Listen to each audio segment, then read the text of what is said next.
As raw as this. Good evening and welcome.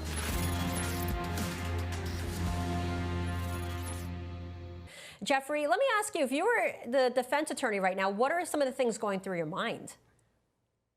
Well, what's going through my mind is how are we tying any of this to my client, right? We're tying it to the car and we're tying it to this horrific event that occurred, but how are we tying it to the defendant in the case? And I think the judge did an important thing there that we just saw him do. They found that beanie in the trunk, but what does it have to do with this case? Is it just prejudicial, just there to say that this is a cold-blooded person or somebody who identifies themselves as cold-blooded? And what does it have to do with this case? One hole in the back used for a robbery, how are you going to see through it if there's only a hole for your mouth? It's very interesting to see all of the evidence and then try to figure out how is this tying back to my client, because that is ultimately at the end of the day what has to be done, not to prove that a horrific incident occurred, but to prove that a horrific incident occurred and that this guy did it.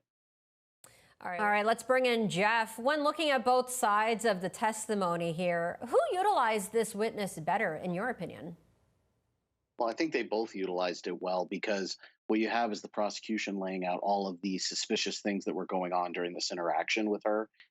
And obviously, she's his friend, maybe a little bit more. We don't really know. And then from there, you have the defense trying to poke holes in that timeline. What was going on here? How much time was there really for all of these things that you say happened to happen? And why were you just going along with this, noticing all these strange things? And then you just go to work, you don't call anybody, you don't do anything. There's clearly some evidence of something going on in the back of this car.